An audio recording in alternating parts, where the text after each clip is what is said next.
এই যজ্ঞରେ ଆମେ ଯେହେତୁ 25 କ୍ୱିଣ୍ଟାଲ ବିଶୁଦ୍ଧ ଗାଈ ଘିଅର ବ୍ୟବହାର କରୁଛୁ ସେଠି ଏନଭାୟରନମେଣ୍ଟ ସାଇଣ୍ଟିଷ୍ଟ ମଧ୍ୟ ପ୍ରେଜେଣ୍ଟ ରହିବେ।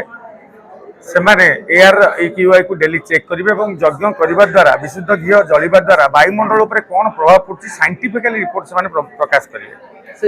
ଜୟ ଜଗନ୍ନାଥ। ପ୍ରଥମ ଥର ଶ୍ରୀକ୍ଷେତ୍ର ପୁରୀରେ ଶ୍ରୀ ଶ୍ରୀ ଅଷ୍ଟଲକ୍ଷ୍ମୀଙ୍କର ଏକ ବିଶାଳ ମହାଯଜ୍ଞ ଆୟୋଜନ କରାଯାଉଛି।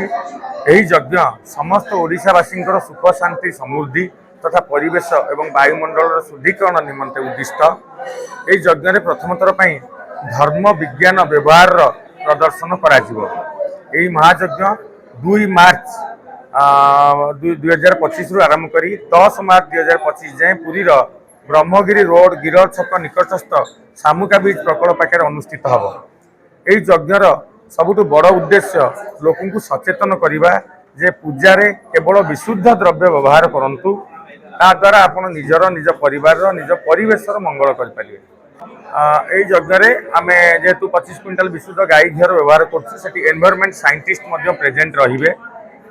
ସେମାନେ ଏୟାର EQI କୁ ଡେଲି ଚେକ୍ କରିବେ ଏବଂ ଯଜ୍ଞ କରିବା ଦ୍ୱାରା ବିଶୁଦ୍ଧ ଘିଅ ଜଳିବା ଦ୍ୱାରା ବାୟୁମଣ୍ଡଳ ଉପରେ କ'ଣ ପ୍ରଭାବ ପଡୁଛି ସାଇଣ୍ଟିଫିକାଲି ରିପୋର୍ଟ ସେମାନେ ପ୍ରକାଶ କରିବେ ସେଇ ଜାଗାରେ। 25 କ୍ୱିଣ୍ଟାଲ ଘିଅ କ'ଣ କଲେକ୍ସନ କରିକି ଆଣୁଛନ୍ତି ନା ନାହିଁ? ଆମେ ଦୀର୍ଘ 6 ବର୍ଷ ହେଲାଣି ଏ ଯଜ୍ଞ ପାଇଁ ଆମେ ଆୟୋଜନ କରୁଛୁ। ସମସ୍ତ ଦ୍ରବ୍ୟ କଲେକ୍ସନ ଜାରି ରହିଛି ଏବଂ ପାଖାପାଖି ଆମେ ବିଶୁଦ୍ଧ ଗାଈ ଘିଅ ପାଖାପାଖି 20 କ୍ୱିଣ୍ଟାଲ ଆରେଞ୍ଜମେଣ୍ଟ କରିଛୁ।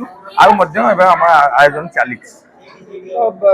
ବାୟୁମଣ୍ଡଳ ଉପରେ ଭଲ ପ୍ରଭାବ ପଡ଼ିବ? ନିଶ୍ଚିନ୍ତ ପ୍ରଭାବ ପଡ଼ିବ। ଆପଣ ଧର୍ମରେ ଦେଖନ୍ତୁ, ବିଜ୍ଞାନରେ ଦେଖନ୍ତୁ, ଯଦି ପିଓର ଘିଅରେ ଦୀପ କିମ୍ବା ଯଜ୍ଞ କିମ୍ବା ହୋମ କରାଯାଏ ତାର ବାୟୁମଣ୍ଡଳ ଉପରେ ଡାଇରେକ୍ଟ ପ୍ରଭାବ ପଡ଼ିବ। ଏଇଟା ଶାସ୍ତ୍ରରେ ମଧ୍ୟ ଅଛି ଏବଂ ସାଇନ୍ସରେ ମଧ୍ୟ ଅଛି। ଏଇଟା ପୂର୍ବରୁ ଗୋଟେ ଥିଲା ଯେ ବର୍ଷା କରାଏ, ବର୍ଷା ପାଇଁ ଯଜ୍ଞ ହୁଏ। ନିଶ୍ଚିନ୍ତ ଯଜ୍ଞ ଦ୍ୱାରା ବର୍ଷା ହଉଥିଲା। ସେଇଟା ଦିଟା ଜିନିଷ ଧର୍ମ ବି ଥିଲା ଏବଂ ବିଜ୍ଞାନ ମଧ୍ୟ ଥିଲା। ଧର୍ମ ବିଜ୍ଞାନର ଗୋଟେ ମିଳିତ ହେଇଛି ଅଷ୍ଟଲକ୍ଷ୍ମୀ ମହାଯଜ୍ଞ। ଧର୍ମ ବିଜ୍ଞାନ ବ୍ୟବହାରର ସମନ୍ୱୟ ହେଉଛି ଶ୍ରୀ ଶ୍ରୀ ଅଷ୍ଟଲକ୍ଷ୍ମୀ ମହାଯଜ୍ଞ, ଯୋଉଟା ପ୍ରଥମ ଥର ପାଇଁ ଓଡ଼ିଶାରେ କରାଯାଉଅଛି।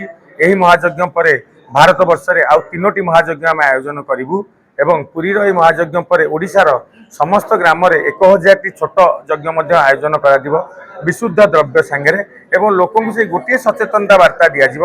ପୂଜାରେ ଯେବେ ହବ ଶ୍ରଦ୍ଧା ଆଉ ଶୁଦ୍ଧତାର ମିଳନ, ସେବେ ହବ ନିଜର ଓ ପରିବେଶର କଲ୍ୟାଣ।